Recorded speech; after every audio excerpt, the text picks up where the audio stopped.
누가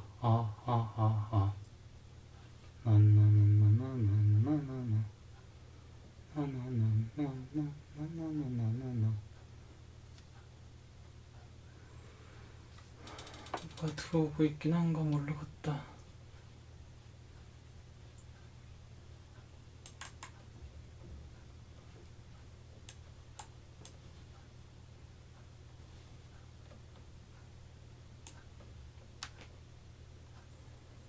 들어오시면 인사 바랍니다. 아무나. 예, 안녕하세요. 소리 잘 들려요, 이명우님?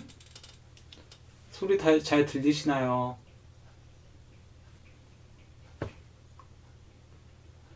예, 원래 오늘 7시에 제가 라이브를 하겠다라고 했는데 너무 피곤해가지고 중간에 좀 잠깐 잠졌다가 예, 그래서 준비하느라고 늦었습니다.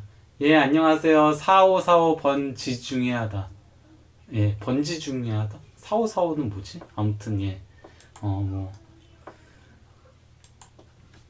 그래서 오늘은 뭐 일단 제목에 적은 대로요. 16강 이제 챔피언스리그 16강 대진 추첨이 다 끝났잖아요. 그거 가지고 이제 뭐 예상해 보는 거. 예. 그리고 또 약간 뭐 사연이라던가 뭐 이런 것들 뭐 그리고 그 체크 포인트? 예, 뭐 이런 것들에 대해서 조금 얘기를 해 보도록 하겠습니다. 예. 그러면은 뭐 그냥 바로 방송 들어가도록 하죠. 그게 낫겠죠? 바로 들어가는 게. 뭐 그렇습니다.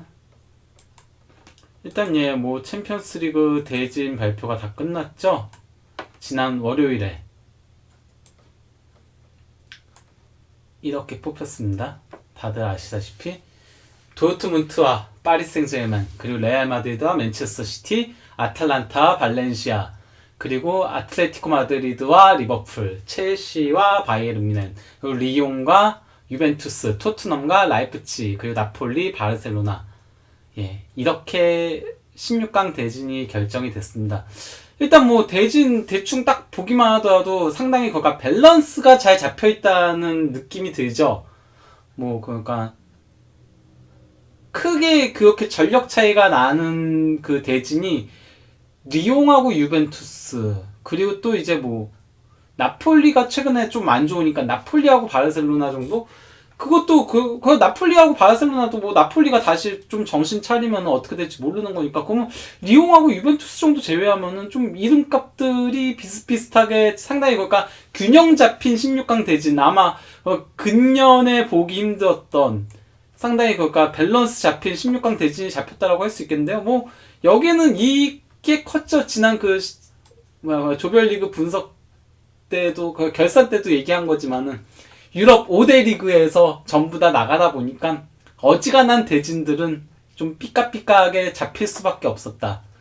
이게 처음 있는 일이니까요. 그러니까 챔피언스리그 역사상 뭐 프리미어리그 4팀, 라리가 4팀, 그리고 또 세리에아 3팀, 분데스리가 3팀, 그리고 프랑스 리강 2팀 이렇게 진출한 게, 그래서 이제 기타 리그 팀들이 한 팀도 끼지 못한 게 처음 있는 일이다 보니까 대진이 좀 흥미롭게 잡힐 수밖에 없었던 거였죠.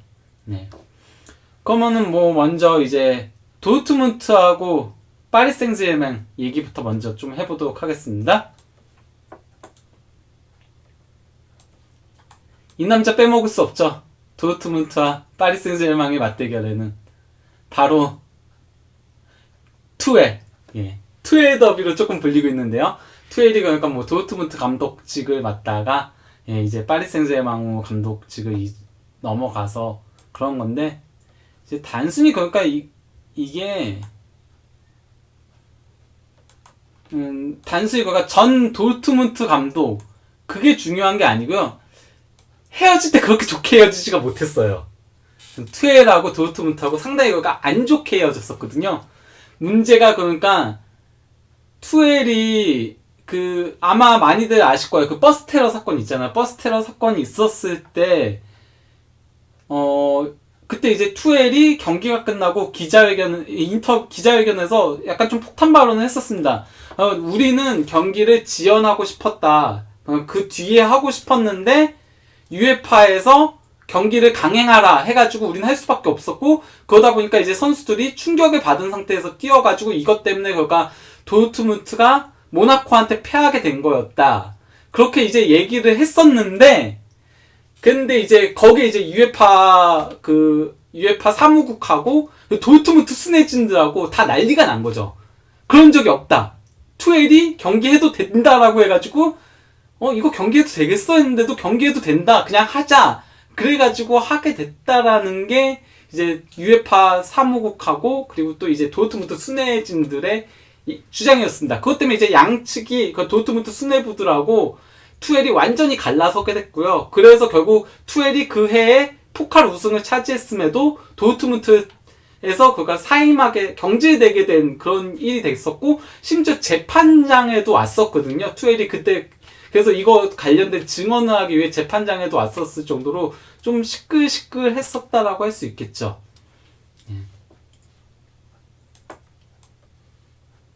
그래서 더더욱 그가 안 좋게 헤어졌던 관계다 보니까 더더욱 그가 좀 관심이 가는 대진이라고. 과연 안 그래도 투엘이 좀 말을 막 하는 스타일인데 어떤 얘기들을 하게 될까, 또 이번에 도르트문트를 만나면은 뭐 그런 것들도 상당히 흥미롭다라고 할 수 있겠는데, 일단 그 투엘 같은 경우는 그 마인츠 감독 시절에 도르트문트하고 상대한 적이 상당히 있거든요. 그 총 10번 맞대결을 펼쳤었어요. 이 중에 이제 도르트문트 상대로 1승 2무 7패로 상당히 저조했습니다. 아무래도 마인츠가 그 도르트문트보다는 한 수 아래의 팀이니까요. 그리고 그때 도르트문트 감독은 클롭이었고요.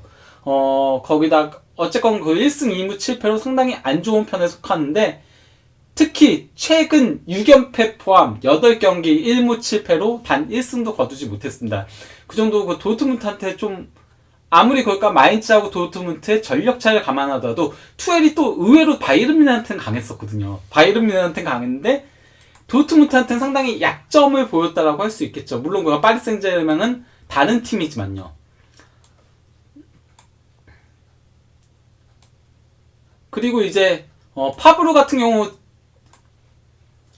니스 감독을 맡았던 적이 있었죠. 그러니까 도르트문트 감독 부임하기 전에 그 메넨글라드바흐 감독을 했었다가 이제 2016-17 시즌하고 2017-18 시즌에 니스 감독을 이끌었었는데, 그때 이제 데뷔 시즌에 깜짝 3위를 차지했었죠. 니스가 그렇게 그러니까 뭐 프랑스 리그왕에서 전력이 그렇게 좋은 팀은 아니거든요. 근데 3위를 차지해가지고 상당히 그러니까 그때 돌풍을 일으켰다고 할 수 있겠는데, 그때 그러니까 데뷔 시즌에 파리 생제르맹 상대로 1승 1무로 좋은 성적을 거뒀고, 결국 그 파리 생제르맹은 니스한테 발목을 잡힌 것도 일정 부분 작용을 하면서 모나코한테 우승을 내주게 됐었죠. 예. 이때 우승했었으면은 리그왕 8연패 했을 겁니다. 아마. 예. 근데 그래서 중간에 한번 끊기는, 이때 그리고 이제 파리 생제르맹 감독이 우나이 에메리였고요. 예. 어쨌건 뭐 그렇습니다. 근데 이제 뭐 그 다음 시즌에는 2017-18 시즌은 파리 생제르맹한테 이전 전패 당하면서 맞대결 전적은 1승 1무 2패긴 하고요. 그리고 이제 뭐 여기서 관심이 가는 매치업 중에 하나가 바로 그 두 천재 선수 음바페와 제이든 산초에 좀 관심이 많이 집중이 되고 있죠. 예, 뭐 둘의 거가 포지션이라던가 이런 건 조금 차이는 있지만은 스타일적인 부분에서는 차이는 있지만, 얘가 2018-19 시즌 제이든 산초가 이제 도르트문트에서 본격적인 그 정식 시즌을 뛰기 시작한 시점부터 이제 양 선수의 기록을 비교를 한 건데요. 뭐 출전 시간은 일단 부상이 없는 산초가 더 많은 시간을 뛰었고요. 그리고 골은 당연히 이제 음바페가 더 많이 넣었고요. 51골로 산초보다 2배 가까이 2배 이상 더 넣었지만은, 이제 어시스트 부분은 확실하게 산초가 위에 있고, 그리고 이제 드리블 돌파도 177대 119로 산초가 우위를 점하고 있고, 뭐 찬스 메이킹, 그 키패스에서도 산초가 좀 더 앞서고 있다고 할 수 있겠죠. 어쨌건 이 두 선수의 맞대결에 상당히 많은 관심이 집중되고 있긴 합니다. 예. 일단 그러면 질문들 조금 답변을 해드리도록 하겠습니다. 리버풀 알레티는 신선하네요. 이 얘기 좀 이따가 나올 거고요. 그리고 이제 산초 겨울에 나갈까요? 저는 어지간하면 나가지 않을 거라고 봐요. 그거 챔피언스리그 16강에 갔으니까. 그 16강에 그거 못 갔으면은 이적 가능성도 있었는데, 16강에 진출한 마당에 그러면은 좀 어찌가냐면 거기다가 이제 유로 2020이 있으니까 안 그래도 뭐 베르너 얘기도 상당히 많이들 하는데 베르너 같은 경우는 심지어 그 바이아웃 조항이 있잖아요. 바이아웃 조항이 있다 보니까 바이아웃 금액을 지불하면은 베르너를 영입할 수 있긴 한데 저는 베르너가 과연 그가 유로 2020을 앞두고 이적을 하는 그런 모험수를 둘까라는 좀 의구심이 있어요. 왜냐면은 아무래도 베르너가 독일 대표팀에서 확고한 주전이 아니잖아요. 확고한 주전이 아니거든요. 독일 대표팀에서. 그러다 보니까 지금 라이프치히는 베르너 중심의 팀이 되어버렸는데 그리고 베르너한테 최대한 맞춰주고 있고 심지어 라이프치히가 못 나가고 있는 건 모르겠는데 지금 라이프치히는 분데스리가 1위에 올라 있고요. 그리고 또 챔피언스리그에서도 16강까지 갔으니까 그러면은 만약에 이적을 설령 하더라도 이번 시즌 끝나고 이적을 좀 선택하지 않을까. 유로 2020 원래 이런 큰 메이저 대회 앞두고는 선수들이 좀 모험을 잘 안 하는 편에 속하거든요. 내가 확고한 주전이다 하면은 모험을 할 수도 있는 거지만은. 그래서 저는 베르너도 겨울 이적은 안 할 것 같아요. 한다면 시즌 끝나고 하지 않을까? 개인적인 예상입니다. 그리고 산초도 도르트문트가 만약에 1억 유로 이상 지불한다 이러면 이적시킬 수도 있을 수도 있다라고는 볼 수 있지만은 그래서 어지간하면 안 팔려고 할 거예요. 챔피언스리그 16강 앞두고 있고 워낙 그러다 보니까. 거기다 산초도 잉글랜드 대표팀에서 확고한 주전은 아니잖아요. 스털링하고 케인은 확고한 주전인데 이제 레시포드하고 산초하고 둘이 번갈아가면서 나왔었거든요. 잉글랜드 대표팀에서.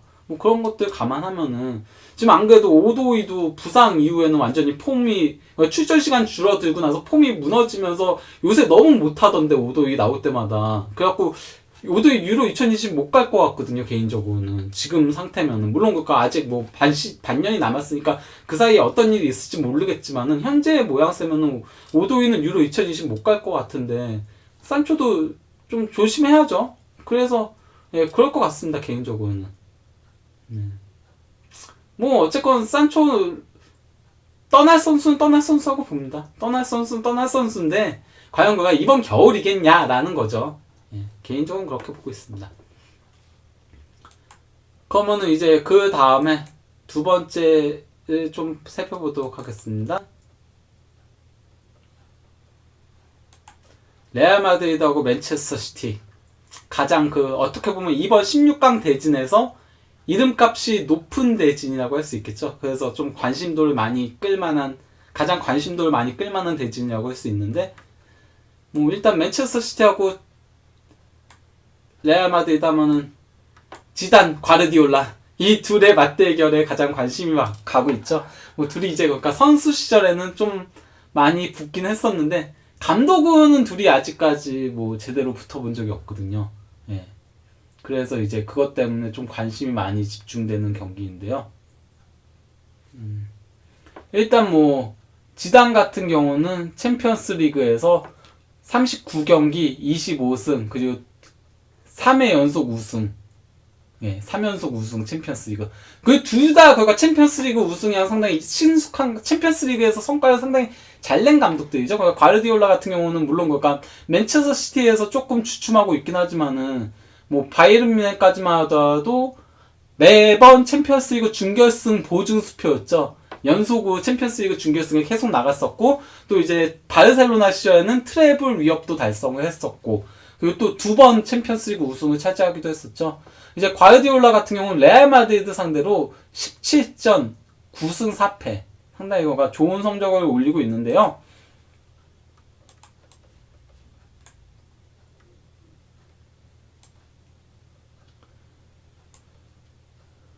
이게 과르디올라 개인에게 있어서는 감독 경력에서 가장 많은 경기를 치른 상대가 현재까지 레알 마드리드거든요. 아무래도 과르디올라 자체가 오래 감독을 맡진 않았잖아요. 3년, 4년 이 정도 맡다 보니까 감독을 그러다 보니까 많이 붙은 팀이 그렇게 많진 않아요. 근데 이제 레알 마드리드 같은 경우는 그때 특히나 이제 바르셀로나하고 레알 마드리드하고 챔피언스 리그에서도 계속 만나면서 매 시즌 최소 7경기에서 8경기씩 붙던 시기였거든요. 그 시기는 코파델레이까지 해가지고 그랬다 보니까 이제 펩이 가장 많이 만난 상대인데 그 중에 이제 9승을 올리고 있다라고 올리고 있는 거죠.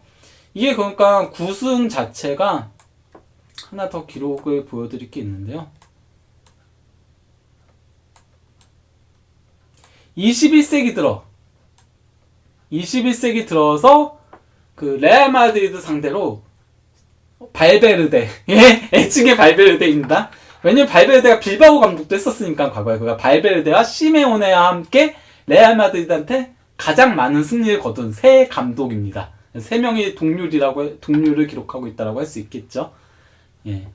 시메오네도 그가 오랜 기간 아틀레티코 마드리드에서 감독을 하고 있고 한데 그가 이거는 패배 위험이라고 할 수 있습니다. 펩은 그가 아무래도 발베르데나 시메오네보다 많은 경기를 붙지 않았음에도 똑같은 9승을 올리고 있는 거니까요.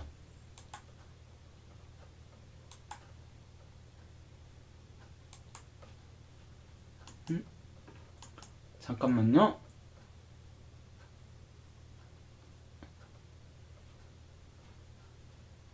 실수로 또 채팅창을 없앴네.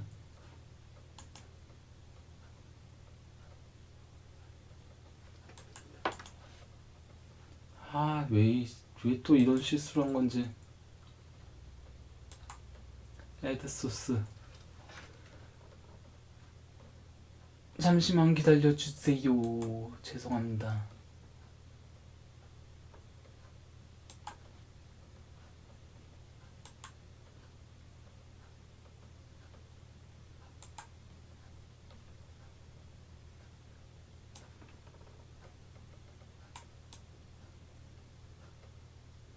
예, 사진을 하다 보니까 자꾸 이런 실수들을 합니다. 이제 맨체스터 시티하고 레알 마드리드가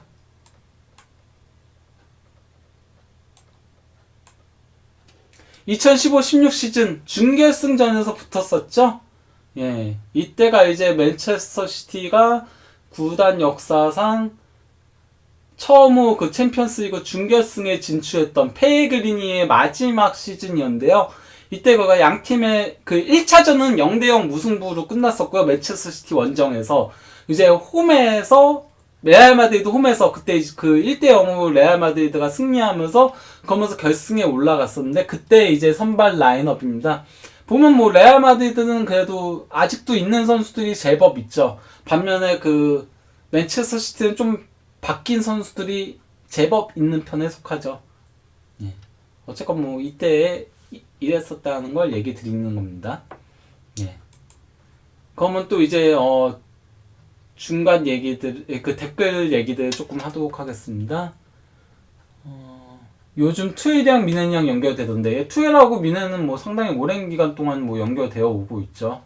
그 아무래도 그러니까 스타일적인 부분들이라던가 아니면 또 루메닉의 CEO가 투엘을 좀 좋아한다는 얘기들이 있어서 그런데 저는 별로 그다지 투엘 가능성 높지 않다고 생각해요. 투엘 자체도 바이에른 미넨한테 저번에 그 하인케스 감독 부임했었을 때 그리고 코바츠 넘어갔을 때 그때 그 하인케스 감독이 부임했었을 때 그때 투엘이랑 실제 구두 계약을 했었다라고 하거든요. 그리고 투엘이 그때 그 바이에른 미넨 공항에서 미넨 공항에서 발견이 됐었을 때 그때 구두 계약을 했는데 그 후로 연락이 없어가지고 기다리다가 투엘은 이제 파리 생제르맹하고 계약을 한 건데 그때 그가 좀 실망을 많이 했었다라는 얘기들이 있더라고요. 그 독일 현지에서는 그때 투엘이 바이에른의 그런 대우 그러니까 좀 무조건 기다리게 하는 그런 대접들에 조금 실망했었다라는 얘기들도 있고 해가지고 그다지 가능성은 그가 만약에 투엘이 파리 생제르맹에서 경질된다면은 그러면 또 다른 얘기가 되는 거지만은 경질되는 게 아니면은 그러면 뭐 그렇지 않을까라고 개인적으로 생각을 하고 있습니다. 그리고 또 이제 미넨에서 펩은 스페인 자판기에 스페인만 만나가지고 탈락을 했었죠. 연달아서. 그리고 또 이제 고레츠카 어떻게 생각하시는가요? 기대만큼 성장한다는 생각이 들지 않아 아쉬운 것 같아요. 고레츠카 뭐 부상이 잦은 게 가장 큰 문제죠. 요새는 그래도 어느 정도 좀 중용되는 모습도 있고 했는데 너무 부상이 많아요. 고레츠카는 결국 그럴까 고레츠카하고 저는 하버츠하고 둘이 좀 비슷한 부분들이 있으면서 결정적으로 다른 부분이 그거라고 생각을 하거든요. 하버츠가 더 유연해요. 유연해야지 이제 부상을 피하거든요. 고레츠카는 약간 그가 뻣뻣하다는 느낌이 상당히 많이 드는데 그러다 보니까 이제 부상을 피하기는 힘든 뭐 그렇다고 할 수 있겠죠. 예, 허리 싸움 어느 팀이 점유율을 가져갈까요? 뭐 원래 통상적으로 하면 펩 팀이 가져간다라고 얘기하는 게 쉬운 대답이겠지만은 요새 레알 마드리드가 카세미로, 크로스, 발베르데 이렇게 나올 때 점유율을 상당히 잘 가져가는. 근데 주말 경기 보니까 확실히 카세미로 빠져도 안 되더라고요. 예, 카세미로가 빠지고 이제 발베르데가 나오니까 발베르데가 레알 마드리드 이번 시즌 들어서 가장 못한 경기가 아닐까 싶을 정도로 실제 그래서 스코캅라고 유럽 축구 사이트 있잖아요. 거기서는 루저로 발베르데 뽑았더라고요. 예, 지난 주말 경기 루저로 발베르데 뽑았는데 발렌시아전. 근데 뭐 어쨌건 그러니까 크로스, 카세미로, 발베르데 이렇게 셋이 한꺼번에 나올 필요성은 있을 것 같아요. 셋이 한꺼번에 나오면은 좀 밀려날 것 같은. 그리고 예측까지는 안 했어요. 죄송한데 그냥 그러니까 전 투엘과의 인연 같은 것들 얘기하고 이제 산초하고 뭐 음바페 얘기 좀 하고 그런 식으로 얘기했는데 그냥 뭐 만약에 예측을 원하신다면 전 개인적으로는 파리 생제르맹이 어쨌건 객관적인 전력에서 더 위라고 봅니다.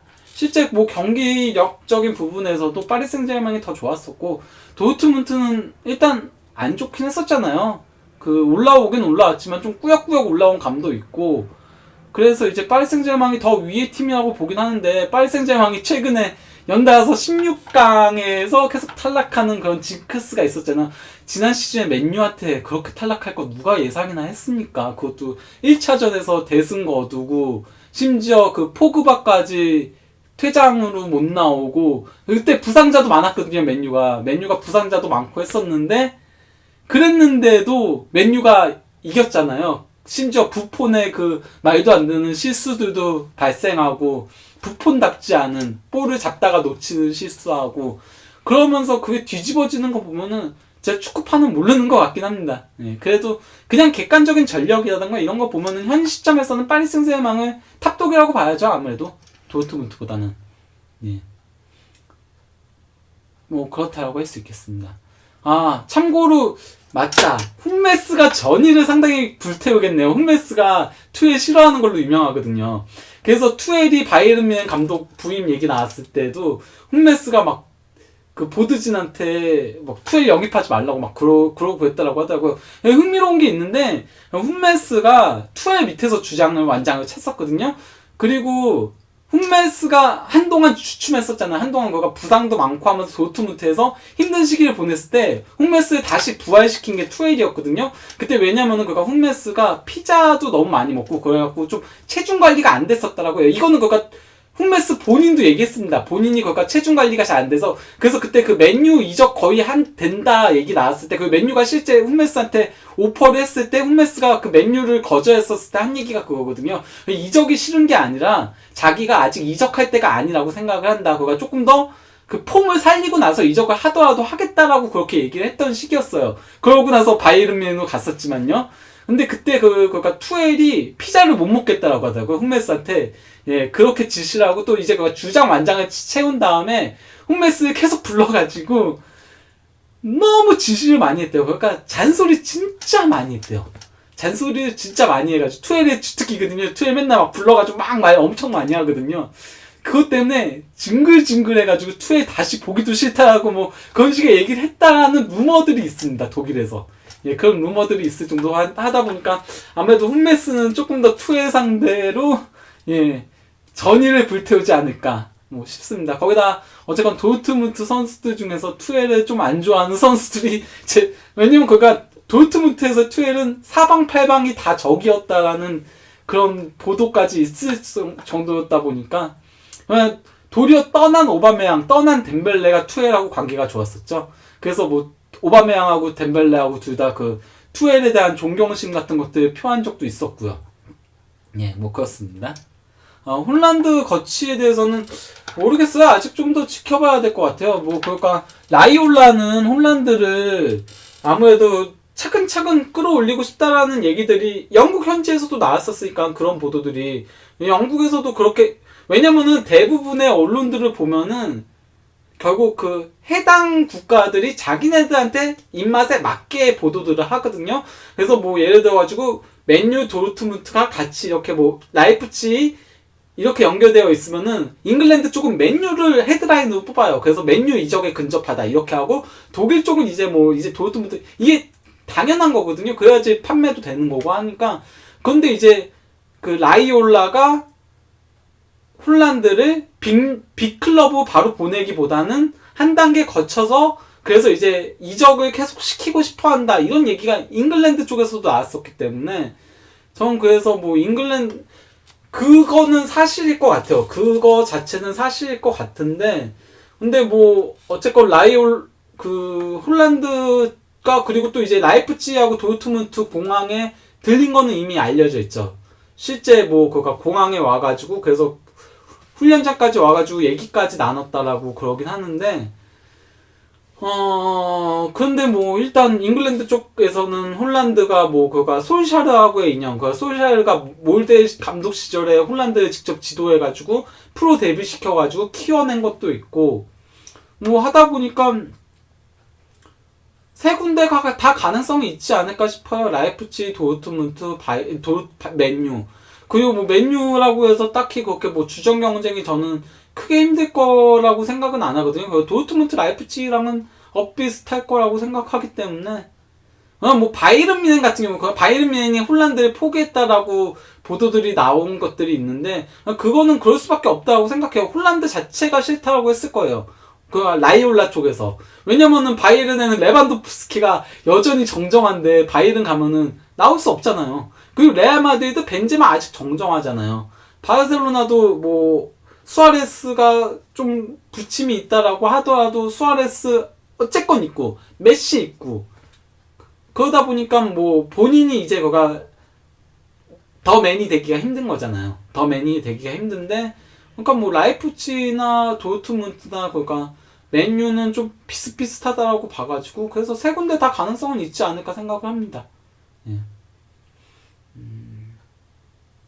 뭐 어쨌건 아직 시간은 많이 남아 있으니까요. 예. 그리고 띠빵님께서 티아고 바르셀로나 리턴 얘기도 나오던데 안 보내겠죠.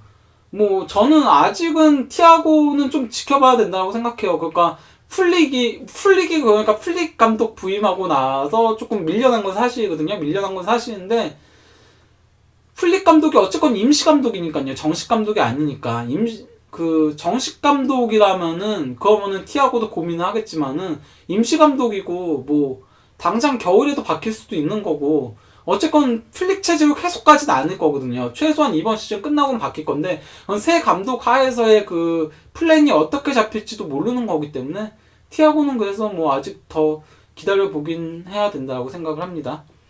예. 그러면 이번에는 그 16강 세 번째 대진을 조금 얘기하도록 하겠습니다. 예. 아탈란타와 발렌시아. 이 대진 나오는 순간, 아, 이번 16강은 다 비슷비슷하게 나오겠구나. 이 직감이 들었죠. 왜냐면은 아무래도 그러니까 발렌시아가 조이듀한 팀들 중에서는 그래도 조금 떨어지는 편에 속하고, 예. 아탈란타도 뭐 그러다 보니까 그래서 좀 엇비슷한 팀들끼리 붙는다 이런 느낌이 상당히 들었었는데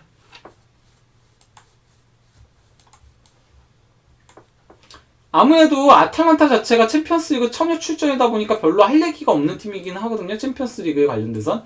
근데 이제 발렌시아 같은 경우는 그 챔피언스리그에서 여태까지 그 토너먼트에서 이탈리아 구단을 상대로 총 3번 맞대결을 펼쳐가지고 2번 이제 8강, 2번 그 다음 라운드에 진출했거든요.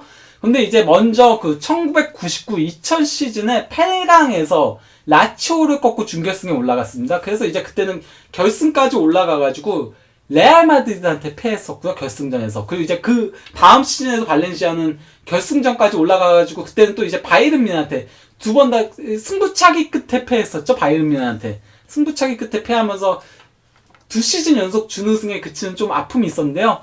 이제 2006-07 시즌 이때 16강전에서 인테르한테 이게 말이 많았던 경기죠. 잠깐만요. 이 사진이 잘못 바로 그 유명한 사건, 나자바바로 사건. 예. 이때 그러니까 16강전에서 발렌시아가 1차전에 1대 0으로 승리를 하고 2차전에 이제 0대 0 무승부 하면서 그러면서 이제 8강에 진출했었거든요. 근데 이 경기가 상당히 거쳤어요. 특히 그 마르체나가 상당히 이제 인테를 살살 건드리는 플레이, 그게 마르체나의 주특기거든요. 마르체나가 그랬었다 보니까 경기가 끝나고 나서 되게 이제 격해져가지고 부르디소하고 마르체나가 맞붙기 시작하면서 전체적으로 막 엉켜 붙었어요. 경기가 끝나고 나서 좀 난투극 비슷하게 일어나고 있었는데 거기서 이제 좀 진정이 되던 와중에 벤치에 있었던 다비드 나바로가 갑자기 난입해가지고 부르디소의 콧뼈를 날립니다. 주먹으로. 그러고 나서 이제 인텔 선수들이 빡쳐가지고 나바로를 잡으려고 하니까 나바로가 미친듯이 도망치죠. 미친듯이 도망쳐가지고 라커룸까지 도망쳐서 들어갔죠. 막 태클하고 그랬었거든요. 인텔 선수들이 태클하고 이런데 그런 거 다 피하고, 심지어 수비수인데 공격수 막 빠른 선수들, 막 인텔의 빠른 선수들이 다 잡으려고 해도 그걸 다 뿌리치고 라커룸까지 도망치니까 이제 끝나고 나서 막 인텔 선수들이 발렌시아 라커룸까지 침입해 들어가고 그랬었거든요. 아, 죄송합니다. 1차전 원정에서 2대2 무승부였습니다. 그리고 2차전이 0대0 무승부. 그래서 원정 다득점으로 발렌시아가 올라갔었는데, 어쨌건 이것 때문에 이제 나바로는 7개월 출전 정지 처분을 받았었고, 마르체나가 6경기, 부르디소가 6경기, 마이콘이 6경기, 그리고 이제 코르도바 3경기, 그 쿠르스가 3경기 출전 정지 징계를 받았고, 또 이제 양팀 모두 벌금 15만 유로를 형에 처해졌어요. 예, 어쨌건 이 경기는 상당히 그 레전드로 유명하죠. 나자바바로. 예. 저도 이 경기 보면서 진짜 깜짝 놀랐던 걸로 기억을 합니다.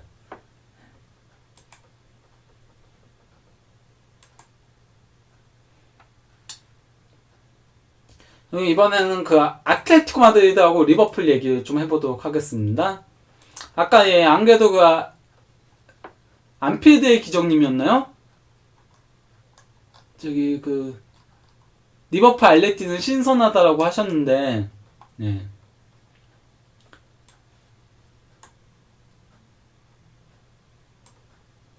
실제로 신선하죠. 네. 일단 그 시메오네하고 클롭 두 감독의 맞대결로 상당히 그가 관심을 끌고 있는데, 둘이 그가 처음 맞대결을 펼칩니다.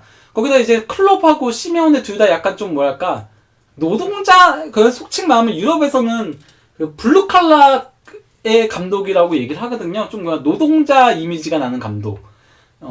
그런 식의 얘기를 하는데, 상당히 그러니까 뭐 선수 친화적이고 또 되게 그 파이팅 넘치게 하고 좀 이런 부분들에 있어서 좀 그 스타일적인 부분에서 그 선수 지도 방식이라던가 뭐 이런 부분에서 조금 스타일적인 부분에서 비슷한 감독들끼리의 맞대결이어가지고 조금 흥미를 끄는데요.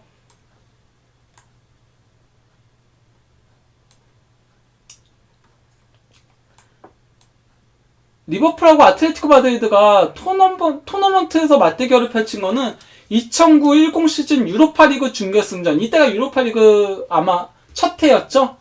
이름 바꾸고 UEFA컵에서. 그때 그 준결승전이 유일한데요. 그때 그 준결승 1차전에서 아틀레티코 마드리드가 홈에서 포르란 골로 1대 0으로 승리를 했었고요.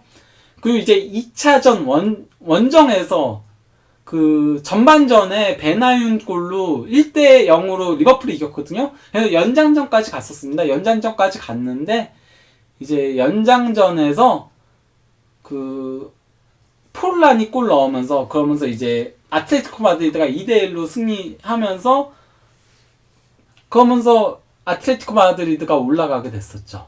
예. 그래서 결승전에서도 포르란이 풀럼하고 결승전에서 붙었었거든요. 풀럼하고 결승전에서 붙었을 때 그때 이제 포르란이 선제골 넣으면서 1대1 무승부가 됐었고, 또 연장전에서 경기 종료 4분 남기고 포르란 골 넣으면서 그러면서 2대1로 승리하면서 그때 아틀레티코 마드리드가 우승을 차지하게 됐었는데요. 그래서 포르란의 쇼였죠. 그때 우승했었을 때.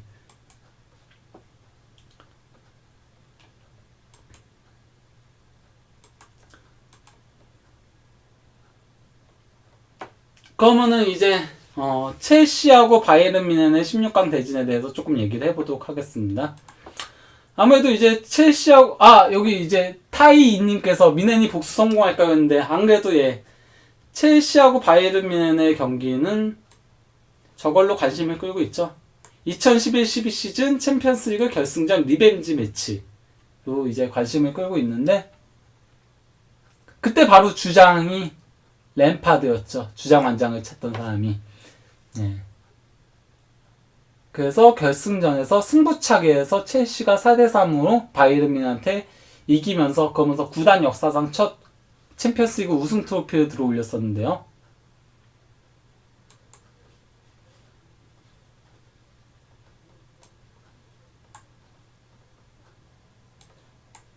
예.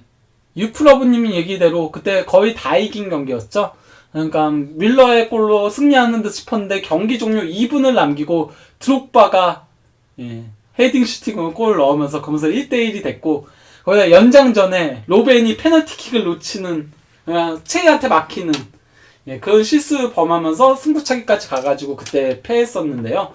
이것 때문에 로벤이 해당 시즌에 2011-12 시즌 이제 끝나고 나서 자선 매치가 있었거든요. 그때 왜냐면은 로벤이 로벤이 그때 부상을 당했었을 때 좀 문제가 있었어가지고 그 네덜란드랑 그때 부상이 있어가지고 네덜란드 대표팀에서 부상을 당해가지고 그때 그 네덜란드 쪽에서 바이에른 뮌헨한테 그 부상에 대한 보상 차원에서 독일하고의 평가전을 바이에른 뮌헨 알리안츠 아레나에서 가졌었고 뭐 그런 일이 있었어요. 그때 그랬는데 바이에른 뮌헨 팬들이 로벤한테 막 야유를 했었거든요. 페널티킥 실축한 그것 때문에 그 실망감 때문에 야유하고 그래갖고 그때 로벤 이적하는 어쩌네 말이 많았었는데 로벤이 잔류해가지고 2012-13 시즌에 결국 챔피언스리그 결승전에서 도르트문트 상대로 골을 넣으면서 그러면서 명예회복에 성공을 했었죠. 그때 만약에 로벤이 떠났으면은 바이에른 뮌헨의 미래는 그러니까 역사는 또 달라졌을 수도 있습니다. 그렇다고 할 수 있는데 바이에른 뮌헨 입장에서는 그래도 뭐 어쨌건 믿는 구석이 있죠. 이거는 노이어가 인터뷰에서도 한 거. 최근 우리는 런던에 가면은 재미를 보고 있다. 바로 이거죠. 2012-13 시즌 웸블리에서 결승전이 열렸었죠. 그때 그 도르트문트 꺾고 우승을 했었고요. 그래서 런던에서 챔피언스리그 우승 트로피를 들어올렸고요. 그 다음에 이제 2016-17 시즌 챔피언스리그 16강전에서 아스날 원정에서 5대1. 이게 심지어 그 홈에서도 5대1로 이겼었고 그 전 시즌 조별리그에서도 5대1. 그래서 아스날은 3경기 연속 1대5로 대패를 했었죠. 바이에른 뮌헨한테. 어쨌건 그 런던 원정에서 5대1. 그리고 또 이제 이번 시즌에도 그 조별리그에서 토트넘한테 7대2로 대승을 거뒀죠. 그래서 안 그래도 그 김찬희님께서 런던의 주인은 바이언 이렇게 하시는데 트위터 찾아보면은 그런 거 되게 많아요. 막 그래갖고 사신이 그 런던에 온 바이에른 사신이 막 한 명씩 죽여나가는 그래서 토트넘 죽어있고 아스날 죽어있고 막 이런 웹툰들도 이런 만평들도 있고 그럴 정도로 좀 그게 상당히 임팩트가 있었나 보더라고요. 임팩트가 있어가지고 뭐 어쨌건 그렇습니다. 그래서 이번이 어떻게 보면 바이에른 입장에서는 설욕할 리벤지를 할 절호의 찬스라고 할 수 있죠. 거기다 최근 어쨌건 첼시의 폼이 좀 많이 안 좋은 건 사실이거든요. 최근 5경기 4패인가요? 첼시가? 그 정도 좀 안 좋다 보니까 제가 그 에버턴전하고 이제 지난 주말 경기하고 봤었을 때 첼시 선수들 에너지 레벨이 너무 떨어진 게 보여요. 그러니까 램파드 감독이 그 되게 활동량 많은 축구를 구사를 하잖아요. 거기다가 선발 라인업의 변화가 별로 없거든요. 백업 선수들도 믿을만한 선수들이 현재 없어요. 이럴 때 그러니까 바추아이라던가 아니면 이럴 때 이제 오도이라던가 이런 선수들이 해줘야 되는데 이런 선수들이 지금 못 해주고 있어요.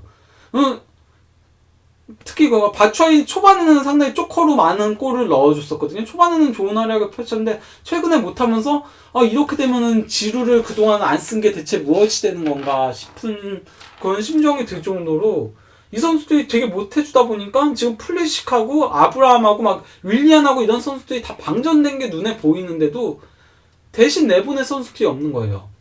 좀 그래서 첼시는 거가 겨울에 보강을 해야 되지 않나 싶은데 거가 첼시 지금 영입설에 있는 게 뭐 베르너, 산초 이런 선수도 있는데 베르너, 산초 이런 선수들은 겨울에 영입하기는 사실상 힘들다라고 개인적으로 보고 있거든요.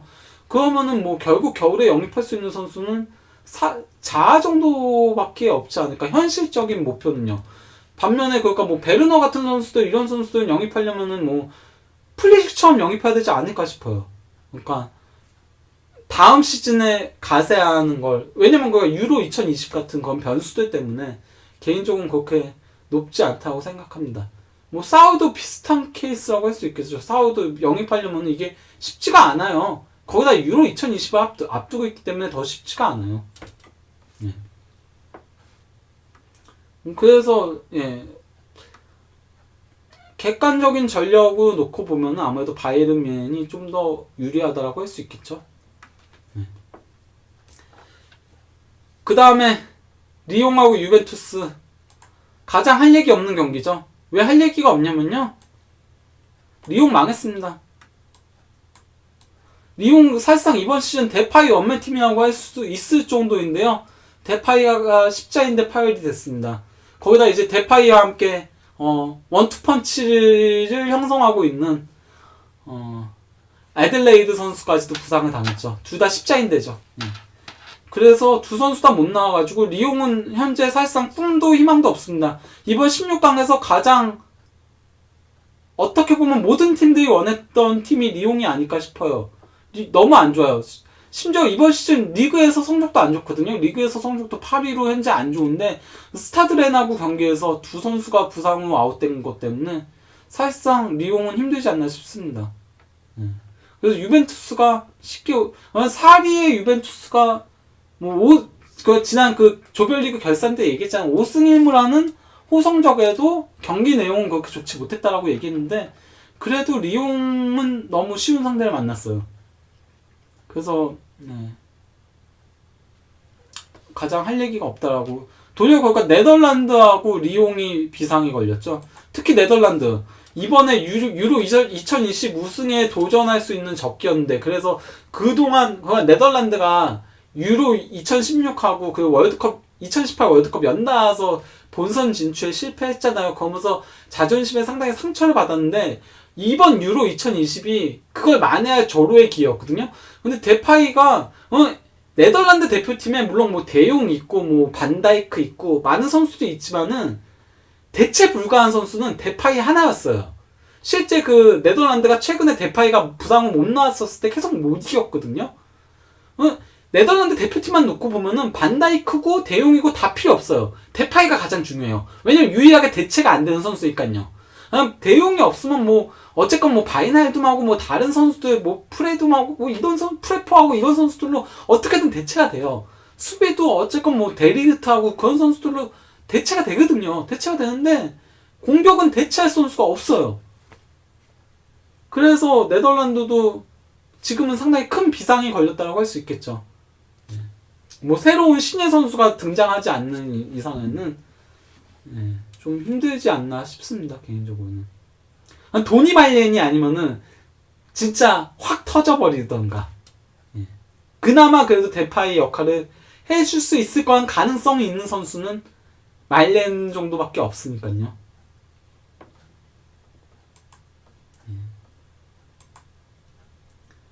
그 다음에 토트넘하고 라이프치히는 우리나라에서는 이제 손흥민 선수가 가장 관심의 대상이겠지만은 유럽 현지에서는 무리뉴하고 나게스만에 많은 관심이 집중이 되고 있거든요.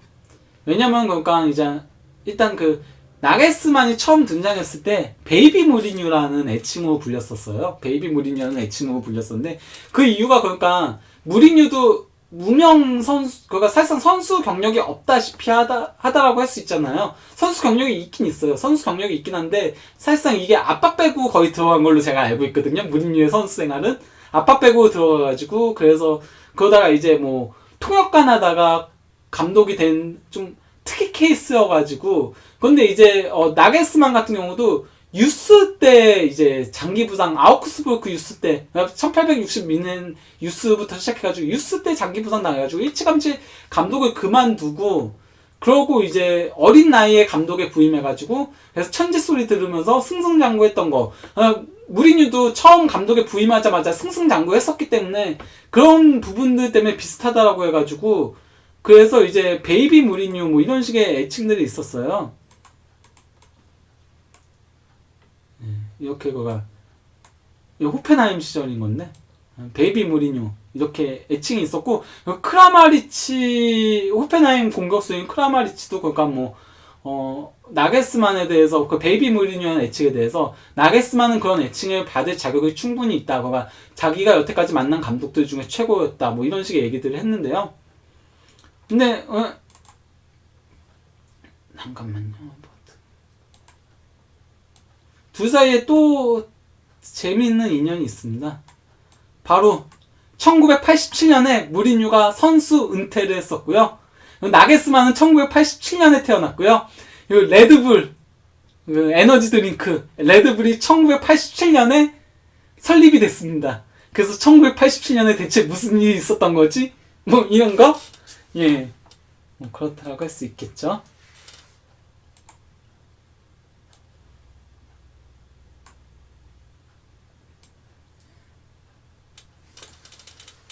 어쨌건 예, 토트넘은 이제 독일 구단들하고 챔피언스 리그에서 총 10번 맞대결을 펼쳤는데요.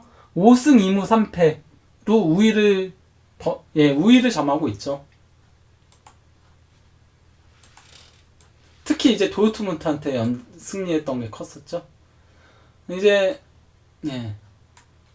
손흥민 같은 경우는 이제 도르트문트 킬러로 유명하죠. 워낙 그 도르트문트 상대로 11경기에서 9골이나 넣으면서 그러면서 이제 도르트문트 괴물 이런 애칭으로 불리거든요. 그러니까 백파업의 슈렉이라고 슈렉 아시잖아요. 그 유명 그 애니메이션 그 슈렉이 괴물이라는 얘기거든요. 그래서 도르트문트 괴물 이렇게 불렸는데 이제 손흥민 같은 경우는 뭐 토트넘 이적해서도 도르트문트 상대로 6경기에서 4골 넣었었고요. 이제 바이에른 뮌헨 상대로 이번에 그 2번 맞대결 펼쳐가지고 1골 넣었었죠. 그 레버쿠젠 상대로 친정팀 이때는 이제 토트넘 바로 이적해가지고 2경기에서 무득점이었거든요. 그래서 이제 독일 구단 상대로 토트넘 이적해서는 10경기 5골을 넣고 있습니다. 10경기 5골을 넣고 있는데 근데 이제 손흥민 같은 경우는 라이프치히하고 맞대결 전적이 없죠. 왜냐면 그러니까 라이프치히 자체도 라이프치히만이 아닌 나게스만하고도 전적이 없죠. 손흥민이 토트넘을 이적한 다음에 라이프치히도 승격을 했고 또 이적한 다음에 나게스만도 감독도 등장을 했고 그러다 보니까 뭐 손흥민한테는 조금 생소한 팀 분데스리가 팀임에도 생소한 팀이라고 할 수 있겠습니다. 라이프치히 관련된 영상은 제가 조만간 영상 올라갈 겁니다. 분석 영상 찍도록 하겠습니다. 그러니까 그거 보시면은 토트넘의 상대인 라이프치히가 어떤 팀인지에 대해서 조금 더 아실 수 있을 겁니다.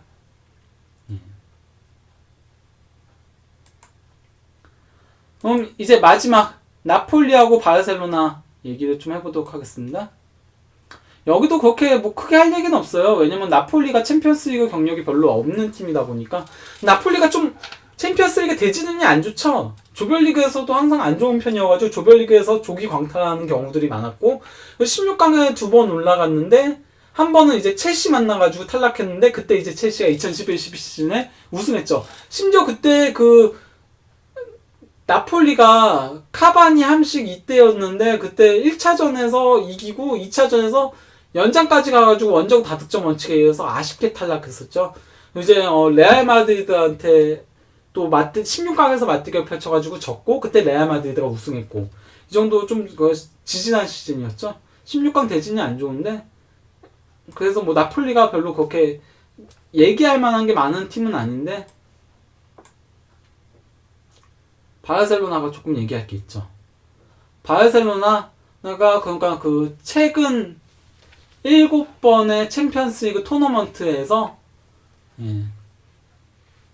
이탈리아 팀한테 최근에 그러니까 좀 연달아서 탈락을 했거든요. 2번 연속 탈락을 했는데 그 두 번 연속 탈락한 게 그러니까 2016-17 시즌에 챔피언스리그 8강에서 유벤투스 원정에서 0대2로 완패했었고요. 그때 그 디발라가 멀티골 넣었죠.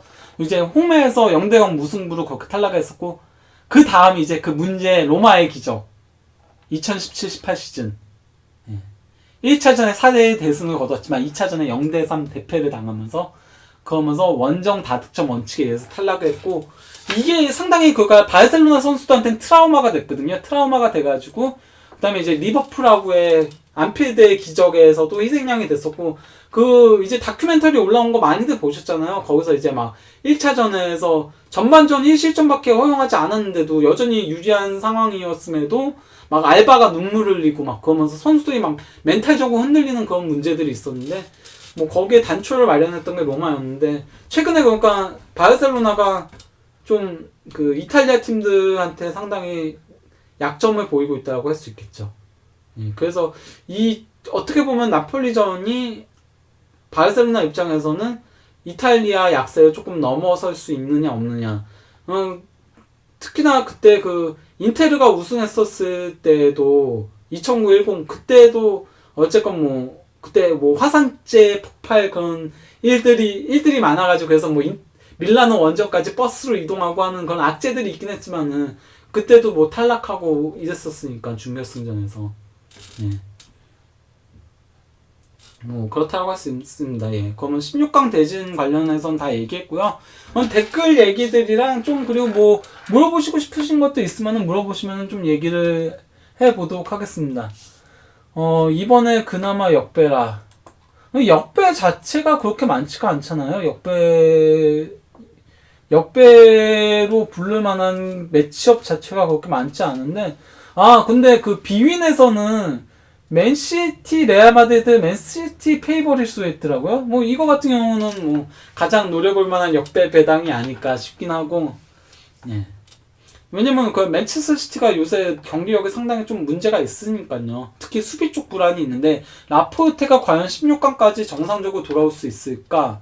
뭐 그런 것들에 대한, 그래서 그냥 굳이 그 저기의 배당 자체로 생각을 한다 하면은 그럴 가능성이 있는 거 그거. 그리고 또 이제 토트넘 라이프치, 토트넘을 일단 대부분은 아무래도 지난 시즌 준결승까지 갔던 팀이니까 토트넘 쪽에 조금 더, 그리고 저도 그 토트넘이 더 앞선다라고 생각해요, 라이프치보다. 왜냐면 그니까 토트넘이 현재 이번 시즌에 경기력이 상당히 안 좋은 것도 맞고, 그리고 이제 베르통만, 알더베이레트, 에릭센 이런 그 계약 기간 1년 남은 선수들이 집중하지 못하는 것도 맞거든요. 그리고 무리뉴 부임하고 나와서도 경기력 자체는 올라오지 않았어요. 제가 봤을 때 그거 특히 이번 울버햄튼전은 토트넘이 질 경기력이었거든요. 경기 내용적인 부분에서.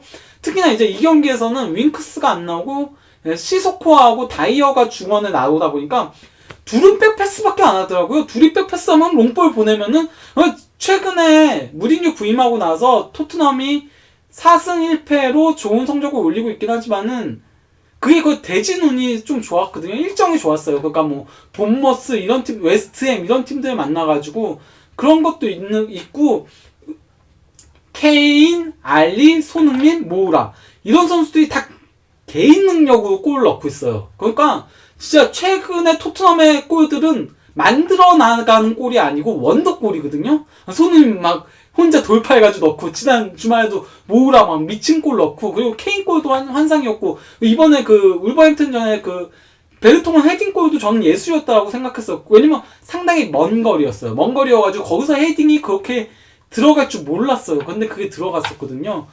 그 정도로 하다 보니까 참 진짜 솔직히 개인 능력으로 꾸역꾸역 이끌고 있는 모양새인데, 이게 계속 갈까라는 의구심은 있지만은, 그럼에도 어쨌건 토트넘은 지난 시즌에 준결승까지 갔던 팀이고 토너먼트 경험도 많고, 또 감독 간의 그 챔피언스리그 경험에서도 무리뉴가 나게스만한테 크게 앞서는 건 맞거든요. 뭐 나게스만의 잠재력이야 누구나 인정하죠. 그리고 저 나게스만 굉장히 빠인 거 아시죠? 나게스만 빠임에도 불구하고 어쨌건 챔피언스리그 무대는 경험이 상당히 중요하기 때문에, 뭐 그래서 저는 토트넘이 더 탑독인 건 맞다고 생각해요. 탑독인 건 맞고, 라이프치가 언더독을 보는 게 맞긴 한데, 그래도 이변이 일어난다면은 이런 매치업이 조금 더 가능성이 있지 않을까라고 생각하고요. 예. 8강 예측해달라고 자꾸 그러시는데 그건 솔직히 이 시점에서 예측하는 거는 좀 무리가 있는 건 맞거든요. 왜냐면은 이 시점에서는 왜냐면 겨울에 이적 시장에 어떤 또 그게 있을지 모르고 또 부상 같은 것들에는 장사 없고 그러다 보니까 뭐 그렇다라고 할 수 있지만은 예측해달라고 하니까 예측하려고 하는데 예측하기 전에 조금 더 마누라스 트윗 어떤 거예요? 안필드 기정님 제가 못 봐가지고 잘 몰라가지고 궁금합니다. 마누라스 트윗 조금 얘기를 해주세요. 쿠티뉴 맨유가 살까요? 라고 하시는데 일단 뭐 예측이 되게 힘들긴 하죠. 쿠티뉴. 왜냐면 그 쿠티뉴의 연봉 자체가 거의 그 바이에른 뮌헨 최고 연봉자인 레반도프스키보다도 거의 2배 가까이 많거든요. 2배까지는 아니지만 1.6배인가 7배인가 그래요. 레반도프스키보다도 1.6배. 1.6배가 더 많기 때문에 그 연봉, 뭔가 어쨌건 연봉이란 게 선수들 간의 그 기준점이 되기 때문에 쿠티뉴를 완전 영입하게 되면은 좀 그 연봉 문제도 있을 거고 그 이적료도 워낙 세니까 바이에른 입장에서는 고민은 되겠는데 저는 근데 그거 제가 예전에도 얘기했잖아요. 예전에도 그거 하베르츠 쿠티뉴 둘 중에 바이에른 뮌헨에 더 어울리는 선수 더 필요한 선수는 스타일적으로 저는 쿠티뉴라고 했잖아요. 하버츠는 막 창의성 있는 플레이 그 크랙형의 선수는 아니거든요.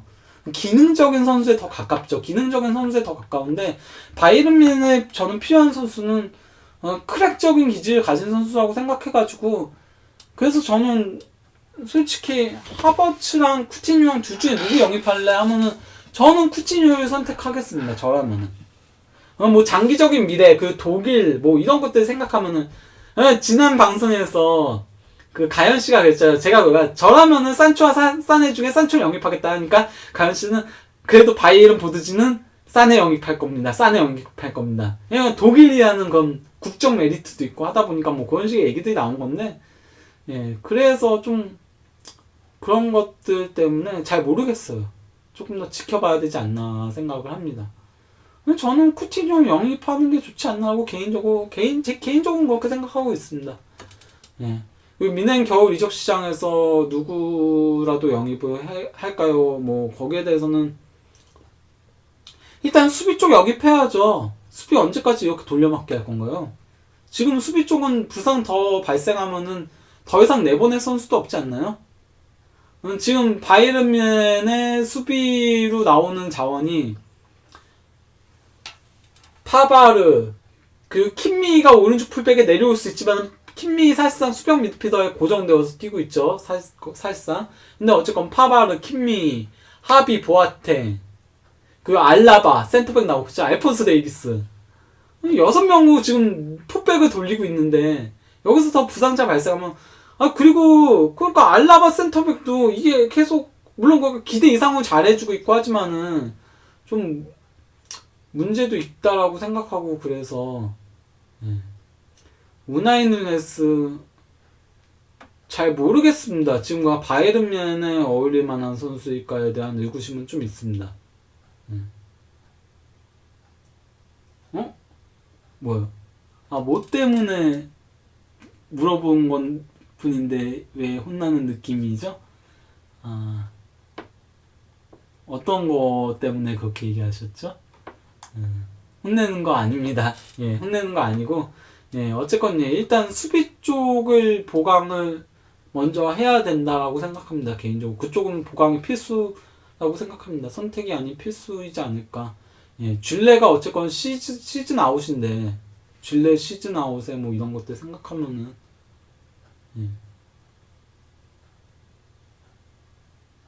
그렇다라고 할 수 있겠고요. 뭐 그 외에 예상을 해달라고 했죠.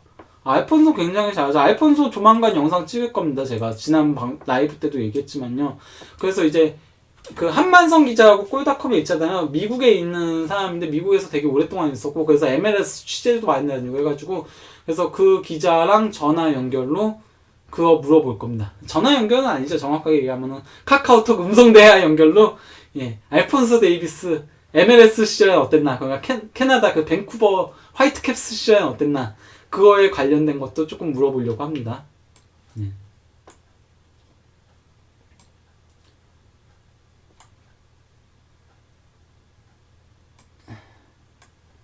그리고 이제 뭐 승부 예측을 조금 해보자면요. 화상 채팅 안 합니다. 필립조님. 남자랑 화상 채팅 안 합니다. 남자랑은 음성만 합니다.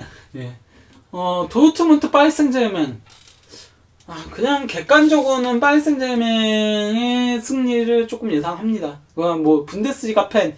제가 또 도르트문트를 좀 좋아하는 편에 속하잖아요. 브레멘 팬 입장에서 브레멘하고 도르트문트랑 친한 편이기 때문에 예, 그래서 도르트문트가 승리하길 바라지만은 개인적으로는 파리 생제르맹의 8강 진출 가능성이 조금 더 있지 않을까라고 보고 있고요. 레알 마드리드 맨체스터 시티 진짜 예측이 너무너무 힘든데요. 예측이 힘들지만 그래도 굳이 현 시점으로 따지면 저는 레알 마드리드의 손을 들어줄래요. 현 시점은. 라포르테가 복귀하지 못한다면 더더욱 레알 마드리드가 조금 더 앞서지 않을까 싶고요. 아탈란타 발렌시아도 진짜 힘들어요. 아탈란타 발렌시아 진짜 힘들거든요. 왜냐면은 챔피언스리그 경험 이런 것들은 발렌시아가 앞서는데 감독 경험은 또 어쨌건 셀라데스는 이제 처녀 감독이다 보니까 가스페리니가 더 앞선다라고 생각을 하거든요. 거기다가 뭐 객관적인 전력도 엇비슷해가지고 이거 진짜 예측하기 힘들지만은 저 개인적인 호로 인해 아탈란타의 8강 진출 예상하도록 하겠습니다. 왜냐면은 아탈란타 축구가 더 매력적이니까요. 이강인 선수 생각해야 되나? 이강인 선수 생각해가지고 발렌시아 8강? 근데 이강인 선수 별로 못 나오고 있잖아요. 별로 못 나오고 있으니까 예. 국뽕 버리고 아탈란타 올라가는 거를 예상해 보도록 하겠습니다. 아틀레티코 마드리드 리버풀. 예. 이강현 님이 아틀레티코 마드리드 팬이신데 죄송합니다. 리버풀. 예. 현재 시점에서의 아틀레티코 마드리드는 경기력 자체가 너무 안 좋죠. 예. 특히 레버쿠젠하고의 맞대결들 너무 실망스러웠습니다. 예. 와, 이게 과연 아틀레티코 마드리드인가? 이게 내가 알던 시메오네인가 싶을 정도로 너무 안 좋았습니다. 예. 그래서 리버풀 현 시점에서는 리버풀 예상할 수밖에 없고 아틀레티코 마드리드는 모라타 골 외에는 골을 보장할 수 있는 선수가 하나도 없는데 그 모라타가 기복이 너무 심해요. 기복이 너무 심해가지고 그 기복이 바로 레버쿠젠전에서 터져가지고 그래서 레버쿠젠한테 한번 승리하긴 했지만은 어쨌건 예 그렇습니다. 모라타가 연속골 넣다가 계속 침묵하다 또 연속골 넣다 이러거든요. 예. 첼시 바이에른은 아무래도 현 시점에선 바이에른의 8강 진출을 예상할 수밖에 없고 이용 유벤투스가 가장 쉽죠. 이거는 유벤투스. 예, 그리고 토트넘 라이프치 이것도 진짜 예측이 어렵고 솔직히 뭐 그러니까 그냥 객관적인 부분들을 따지라고 하면은 뭐 그 경험적인 부분들 같은 것까지 합쳐가지고 토트넘이 근소하게 앞선다라고 보고 있지만은 제가 나게스만 빠고 하다 보니까 그 분데스리가 팬이니까 라이프치히의 8강을 예상하도록 하겠습니다. 나폴리 바르셀로나 현 시점 바르셀로나 저 가투소가 과연 챔피언스리그에서 잘할 수 있을지에 대한 의구심도 있고요. 경험이 별로 없잖아요. 예, 뭐 그렇다고 할 수 있습니다. 그러면은 뭐 대충 얘기들은 다 끝났죠? 뭐 혹시 뭐 물어보고 싶으신 거 있나요? 물어보고 싶으신 거 있으시면 뭐 아무거나 물어봐도 됩니다. 뭐 그거 프리미어리그 물어봐도 되고요. 예. 아무거나 뭐든지 물어보셔도 되니까 뭐든지 물어보세요. 예. 그래도 왜 밀란 그 최근에 가투소 시절이 가장 낫지 않나요? 그리고 그 아프오 방송은 일단 그 라이프치 분석 영상 하나 올라갈 거고요. 알폰소 데이비스 스카우팅 리포트 조만간 찍을 거고요. 그리고 또 이제 이용훈 씨 예전에 그 골닷컴 편집장도 했었고 한 그 첼시 팬인 이용훈 씨 모셔가지고 프리미어리그 전반기 결산할 거고요. 그리고 가연 씨 한번 더 꼬셔야죠. 가연 씨 한번 더 꼬셔가지고 분데스리가 전반기 결산할 거고, 예, 라리가 전반기 결산은 이미 찍었습니다. 그 황덕현 해설위원장 미리 찍었거든요. 미리 찍어가지고 그거는 그래서 예. 그 전반기 끝나면 올라올 거고요. 그래서 좀 미리 찍은 거니까 그 부분은 양해를 바랍니다. 예. 아, 제가 브레멘 팬이 된 이유는요, 브레멘에 사왔어가지고예요. 거기다 심지어 제가 그 브레멘에 살 때 브레멘이 분데스리가 우승을 했습니다. 0304 시즌에요. 그래서 그렇습니다. 예. 그것 때문에 브레멘 팬이 됐고요. 그래서 그렇다고 연고지 심지어 그니까 제가 베저 스타디온에서 걸어서 5분 거리에 살았거든요. 거기 아파트에 사는데 거기 아파트에서 이렇게 내려다보면은 베저 스타디온이 보였고 왔다 갔다 하면은 막 유소년 애들 훈련하는 것도 볼 수 있었고 그래서 막 헌트 같은 아론 헌트 같은 선수들 막 어릴 때부터 보고 그랬어요. 그러다 보니까 마치 그 내 자식 막 내 형 동생 이런 느낌이 절로 들어가지고 그래서 브레멘 팬이 될 수밖에 없었어요. 제가 그러니까 원래는 2000년 1990년대 말부터 2000년대 초에는 분데스리가에서 레버쿠젠을 좋아했었고요. 그리고 그 외의 리그에서는 발렌시아 좋아했어요. 그때. 원래 저는 피오렌티나 팬을 했었다가 예전에는 왜냐면 루이 코스타 광팬이어가지고 피오렌티나 팬 하다가 루이 코스타 그때 그러니까 피오렌티나가 재정 문제로 이제 세리에 강등됐었잖아요. 강등되고 이때 그러니까 피오렌티나의 그런 모습들을 보면서 좀 실망해가지고 그러면서 이제 발렌시아로 넘어가게 됐었거든요. 발렌시아로 넘어갔었는데 근데 이제 발렌시아가 그때는 한참 좋은 팀이었어요. 그때 뭐 연달아서 이제 챔피언스리그 결승까지도 올라가고 어린 선수들도 상당히 많고 그래갖고 좀 보는 맛이 있었는데 브레멘하고 발렌시아하고 챔피언스리그 조별리그에서 붙었었어요. 조별리그에서 한 조에 묶였었는데 그때 막 이제 마르체나가 되게 그러니까 좀 더티하게 플레이하는 선수거든요. 더티하게 플레이하는데 이게 우리 팀일 때는 그래 네가 이렇게 꾸준히 하면서 상대방 약 올리는 플레이를 하니까 거친 플레이하고 이러면서 그런 것들도 다 감수가 됐는데 저는 그리고 발렌시아 경기를 보러 브레멘 경기장에 갔었어요. 베저 스타디온에 갔는데 보는데 막 마르체나가 그때도 되게 거친 플레이하고 그래갖고 막 선수들이랑 뒤엉켜서 싸우고 했었거든요. 그때 제가 막 마르체나 욕을 하고 있고 브레멘 응원하고 있고 이러다고 그러면서 아 영고지의 힘은 빼먹을 수 없구나. 심지어 제가 그 대표팀은 네덜란드 팬이었어요. 왜냐면은 오렌지 삼총사 때문에 그 굴리트 제가 원래 처음에 굴리트부터 팬을 시작했거든요. 축구는 굴리트부터 시작해가지고 루이 코스타로 넘어갔었던 거였는데 그래서 오렌지 삼총사 팬이어가지고 네덜란드 팬이었거든요. 그래서 네덜란드 팬을 되게 오래 했어요. 되게 오래 했는데 독일 가가지고 그래서 이제 유로 2004 막 이때도 제가 그러니까 네덜란드하고 독일하고 막 붙고 이랬을 때 네덜란드 응원하고 이랬었어요. 그래서 이제 독일 애들 막 네덜란드한테 지고 막 술 퍼마시고 막 이럴 때 옆에서 막 챙겨주고 막 이런 거 했었는데 근데 언젠가부터 그러니까 독일을 저절로 응원하게 되더라고요. 그냥 아무래도 독일에서 살면서 독일 선수들 뛰는 거 계속 보니까 아무래도 친숙하고 그 친구들도 독일 애들이고 하다 보니까 예. 그래서 절로 그렇게 독일 팬이 됐습니다. 예. 요즘 브레멘이 주춤한 거는 이제 수비 쪽에 부상이 많았고 공격은 예 망할 놈이 떠났고 그러면서 이제 공수 모두 다 무너진 거죠. 물론 그거 라시차가 그나마 공격에서 버텨주긴 했지만은 라시차만으로는 조금 문제가 있었고 수비 쪽에 부상이 너무 많았어요. 너무 많았어요. 그래서 막 그거 풀백인 셀라시에가 중앙 수비수 서기도 하고 뭐 그랬었죠. 그러다 보니까 예 그런 것들이 있습니다. 네. 그리고 이제 또 앞으로의 방송들이 일단 뭐 예전에 찍었던 영상들 조금 올라올 거고요. 그 범죄 특집도 있고 이제 라리가하고 분데스리가하고 이번 시즌에 조금 규칙이 바뀌었던 거에 대해서 찍은 것도 있었는데 이런 것들이 지금 밀려가지고 못 올라오고 있었던 거거든요. 저희가 예, PD가 1이 있고 하다 보니까 저희도 그래서 영상들을 찍어놨는데 못 올라오는 것들이 지금 상당히 많이 있어요. 막 밀리고 있는 것들이 있거든요. 밀리지만 않으면 지금 영상 뭐 원래 계획은 일주일에 4개씩 찍는 거였는데 일주일에 4개씩 못 찍고 있고 뭐 그러다 보니까 이렇게 라이브 영상을 하고 뭐 그러고 있는 건데 예, 이런 점들은 좀 양해를 바랍니다. 저희가 뭐 뭔가 유튜브로 만약에 뭐 그러니까 수익이 뭐 많이 나오고 뭐 해서 그렇게 된다면은 그러면은 저희도 뭐 이제 다른 방송들처럼 전문 편집 요원 넣어가지고 막 그렇게 할 텐데 그런 것들이 안 되다 보니까 예.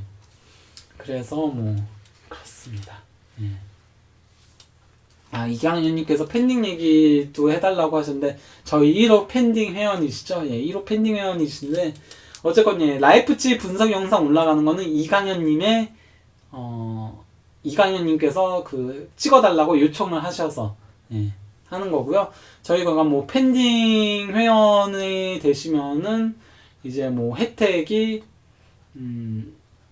그 독서관 같은 경우는 한 달에 한 번씩 모임을 가지려고 해요. 한 달에 한 번씩 모임을 가지려고 하고, 그리고 뭐 이제 거가 뭐 주제 같은 것들을 물어보시면은, 예, 요청을 하시면은, 그럼 그런 영상들도 찍어드리려고 하고, 예, 그러고 있습니다. 예, 그러고 있고, 예, 그리고 또 이제 독서가 회원 같은 경우가, 일반 회원 같은 경우는, 뭐 저희 이제, 그 커뮤니티 만들어가지고 거기서 이제 뭐 다양한 얘기들도 나누고, 그리고 이제 그 유튜브가 이벤트 같은 것들 못하게 한다라고 하더라고요. 이벤트 같은 것들을 그 못하게 할 거라고. 워낙 그러니까 뭐 IT 쪽에서 이벤트 영상을 통해서 구독자를 늘려나가는 뭐 그런, 그리고 그 광고용으로 사용하는 경우들이 많아지다 보니까 그건 이벤트들 못하게 한다라고 하더라고요. 그래서 이제 뭐 이런 저희가 더 챔피언이라던가 아니면 이제 조널 마킹 같은 이벤트 같은 거 했었잖아요. 이런 것들을 그러면은 이제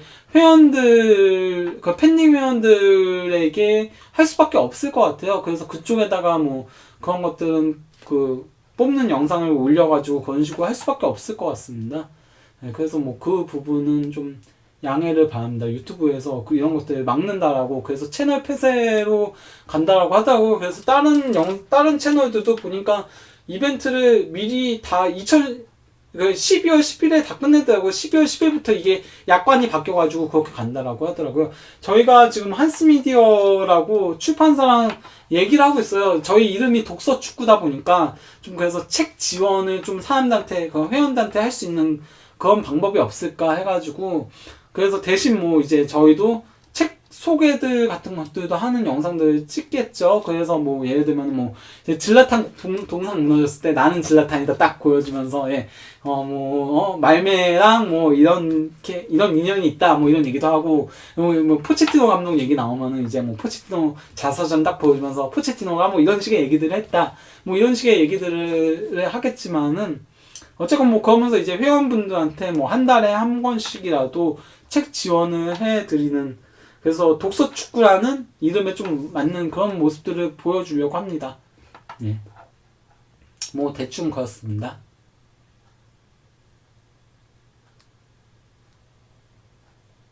예, 예. 뭐 그런 얘기들을 한다는 거죠. 예. 라이벌 구단 그 지분을 인수해가지고 그래서 말매에서 동상, 예, 그거 했으니까요. 예. 뭐 그렇습니다. 예. 그러면은 뭐 더 이상은 질문은 없으시죠?